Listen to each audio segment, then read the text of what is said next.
요즘 주유소 가셨어요? 서울 영등포 쪽에 리터당 2,300원 넘는 주유소가 등장했습니다. 2,300원이에요. 서울 평균이 1,900원을 찍었고 일부 지역에서는 이미 2,000원을 넘었습니다. 불과 일주일 전만 해도 1,700원대였거든요. 근데요, 기름값이 끝이 아닙니다. 진짜 무서운 건 여러분, 장바구니입니다. 국제 유가가 배럴당 10달러 오르면 우리나라 소비자 물가가 0.6%포인트 올라갑니다. 이거 모건 스탠리가 분석한 겁니다. 기름값은 시작일 뿐이고 밥값, 택배비, 과일값까지 줄줄이 오르는 물가 폭탄이 지금 시작되고 있습니다. 오늘 이걸 정리해 드릴게요. 자, 먼저 지금 상황부터 보겠습니다. 3월 5일 기준 서울 휘발유 평균 가격 리터당 1,889원입니다. 근데 더 심각한 건 경유예요.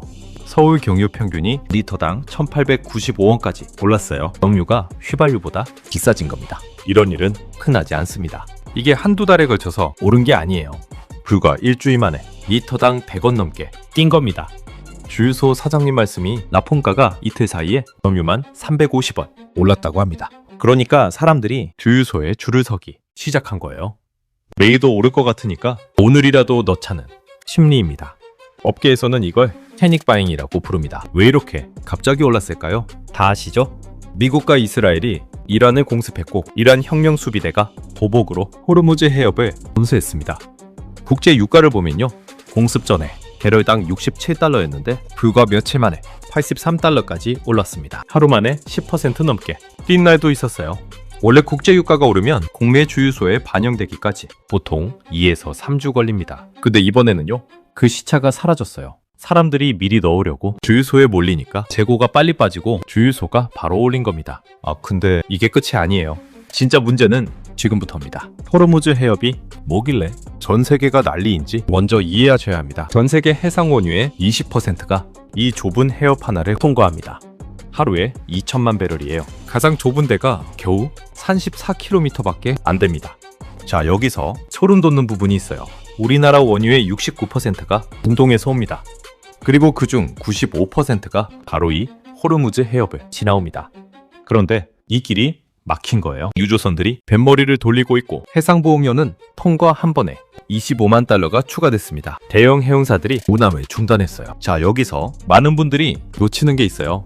정유가 왜 휘발유보다 더 많이 올랐냐? 정유는 자동차만 쓰는 게 아닙니다. 화물차, 난방, 발전, 선박 다 경유를 씁니다. 경유가 오르면 택배비가 오르고 공장 운영비가 오르고 농산물 운송비가 오르고 그게 전부 여러분 장바구니로 옵니다. 소비자 물가지수에서 휘발유 가중치가 24.1이고 경유가 16.3입니다. 이 두 개만 합쳐도 물가에 미치는 영향이 상당히 큰 거예요. 게다가 LNG 가격도 동북아 기준으로 하루 만에 40% 뛰었습니다. 가스비까지 오를 수 있다는 뜻이에요. 여기에 환율까지 덮쳤어요. 원달러 환율이 1,466원입니다. 작년 6월만 해도 1,360원대였거든요. 환율이 100원 높으면요, 같은 유가라도 우리가 사오는 가격은 훨씬 더 비싸집니다. 쉽게 말하면요, 기름값이 올라서 한 대 맞고 환율이 올라서 또 한 대 맞는 거예요. 이중 타격입니다. 숫자로 보면 더 실감이 나실 거예요. 같은 배럴당 80달러라도 환율이 1,360원일 때는 10만 8,800원이고 환율이 1,466원이면 11만 7,280원입니다. 배럴당 8,500원 차이가 나는 거예요. 이게 수천만 배럴이 들어오니까 그 차이가 어마어마합니다. 이게 왜 중요하냐면요, 잘 들으세요.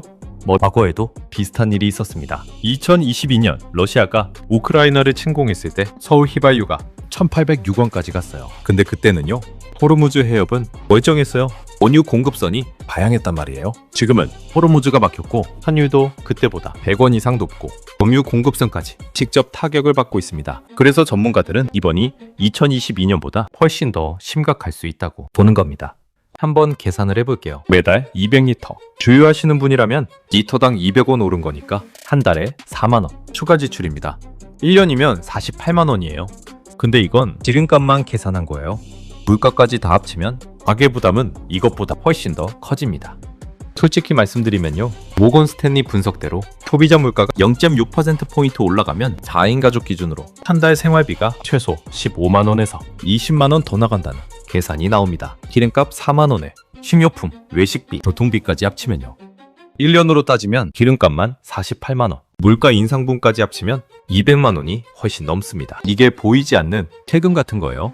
근데 여기서 반전이 있습니다. 자, 그래서 나한테 뭔 일이 생기냐? 이거 유형별로 쪼개서 봐야 합니다. 같은 기름값 인상이라도 사람마다 타격이 다릅니다. 먼저 자가용으로 출퇴근하시는 분, 매달 기름값 4만 원 추가는 기본이고요. 여기에 점심값 오르고 마트 장보기 비용 오르면 한 달에 10만 원 가까이 추가 지출이 생길 수 있습니다. 근데 진짜 직격탄은 자영업자분들과 화물 운전하시는 분들입니다. 정유가 이틀 만에 350원 올랐어요. 화물차 한 대. 기름 넣는데 한 번에 수십만 원이 더 드는 거예요. 화물 운송 비용이 오르면 운임을 올릴 수밖에 없고 그건 고스란히 물건값에 들어갑니다. 식당 재료비, 택배비, 공산품 가격 전부 올라갈 수밖에 없는 구조예요. 은퇴하시고 연금으로 생활하시는 분들, 이분들이 사실 제일 힘듭니다. 수입은 고정인데 나가는 돈만 계속 늘어나는 거거든요. 예를 들어 볼게요. 국민연금 월 120만 원 받으시는 분이라면 기름값 올라서 4만 원, 물가 올라서 15만 원, 합치면 한 달에 20만 원어치가 사라지는 효과가 나는 겁니다. 실질 소득이 100만 원으로 쪼그라드는 거예요. 게다가 물가가 올라가면 한국은행이 금리를 내리기가 더 어려워집니다. 이게 무슨 뜻이냐면요. 대출이자 부담이 생각보다 오래 갈 수 있다는 겁니다. 자, 여기서 누가 웃고 누가 우는지를 봐야 합니다. 기름값이 오르면 소비자는 울지만 정유사는 웃습니다. 왜냐하면요. 정유사들은 원유를 미리 사놓거든요. 싸게 사놓은 원유를 비싸게 정제해서 파니까 마진이 확 늘어나는 겁니다. 실제로 중동 사태 이후 정유 관련주가 반등했습니다. 이 구조를 이해하셔야 해요. 기름값이 오르면 정유사는 마진이 들지만 항공사는 유류 할증료 더 유여야 하고 석유화학 회사 원료비 폭등으로 실적이 망가집니다. 같은 기름값 인상인데 누군가는 웃고 누군가는 울 수밖에 없는 구조인 거예요. 근데요, 많은 분들이 이 부분을 놓치고 계세요. 기름값이 2,000원을 넘어가면 전기차 수요가 폭발합니다. 2022년에도 그랬어요. 기름값 치솟으니까 전기차 계약이 밀려들었거든요. 한번 계산을 해보면요. 전기차 충전비는 킬로미터당 약 40원. 휘발유차는 지금 기준 킬로미터당 130원이 넘습니다. 기름값이 오를수록 이 차이가 벌어지니까 전기차 관련 업종은 오히려 호재인 거예요. 또 하나 있습니다. 호르무즈가 막히니까 유조선들이 아프리카, 희망봉으로 돌아가야 해요. 운송기간이 몇 주나 더 걸리고 비용이 50%에서 80%까지 올라갑니다. 해운업종도 운임이 치솟으면서 주가가 반응하고 있습니다. 시나리오별로 보면요. 봉쇄가 1, 2주 안에 풀리면 브렌트유 85달러 선에서 안정되고 휘발유도 1,800원대에서 멈출 수 있습니다. 근데 봉쇄가 한 달 넘게 가면 유가가 100달러를 넘길 수 있고 JP모건은 최악의 경우 130달러까지 본다고 했습니다.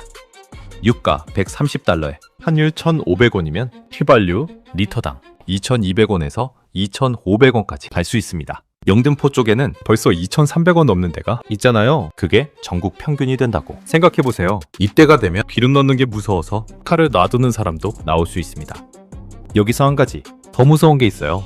유가가 100달러 넘으면 한국은행이 금리를 못 내립니다. 물가 잡아야 하니까요. 그러면 대출 이자에 물가 인상에 양쪽에서 압박당하는 최악의 시나리오가 현실이 될 수 있습니다. 이걸 모르면 진짜 손해봅니다. 자, 그러면 뭘 봐야 되느냐? 첫 번째 시그널, 브렌트유 85달러. 이 숫자를 기억하세요. 브렌트유가 85달러 위에서 일주일 이상 머물면 그때부터 물가에 본격적으로 반영됩니다. 12개월 뒤 여러분 장바구니에 직접 타격이 옵니다. 반대로 좋은 시그널도 있어요. 3월 5일에 이란이 미국의 종전 조건 논의를 위해 접촉했다는 뉴스가 나왔는데요. 그날 바로 유가가 안정됐습니다. 그러니까 매일 뉴스에서 이란 미국 협상 진행 여부를 보세요. 협상이 진전되면 유가가 빠지고 결렬되면 다시 치솟습니다. 이게 지금 가장 중요한 시그널입니다. 주유 타이밍도 알려드릴게요. 보통 주유소 가격은 월요일에 올리고 주말에 내리는 패턴이 있거든요. 지금처럼 급변할 때는 오피넷 앱을 깔아서 주변 최저가 주유소를 확인하고 가세요. 같은 동네에서도 리터당 100원 넘게 차이 나는 곳이 있습니다. 정부도 움직이고 있습니다. 이재명 대통령이 유류 최고 가격 지정을 검토하라고 지시했고요. 이축유 208일치를 가지고 있습니다. 유류세 추가이나 카드도 남아있어요. 만약 정부가 유류세를 지금 7%에서 37%까지 올려 인하하면 리터당 200원 넘게 내릴 수 있습니다. 이 발표가 나오는지 주시하고 계세요. 근데 지금 제일 위험한 실수가 뭔지 아세요? 기름 사재기입니다. 겁나서 기름통에 미리 넣어두시는 분들 그거 절대 하지 마세요. 사재기가 늘어나면 주유소 재고가 빨리 빠지고 그러면 주유소가 더 빨리 가격을 올립니다. 지금 기름값이 국제유가 반영보다 더 빨리 오른 이유가 바로 이 사재기 때문이에요. 정리하겠습니다. 기름값 1,900원은 시작입니다. 진짜 싸움은 그 뒤에 오는 물가 전쟁이에요. 정유가 오르면 택배비 오르고 식료품 오르고 결국 여러분 지갑에서 돈이 빠져나갑니다. 4인 가족 기준 1년에 200만 원 넘는 보이지 않는 세금이에요.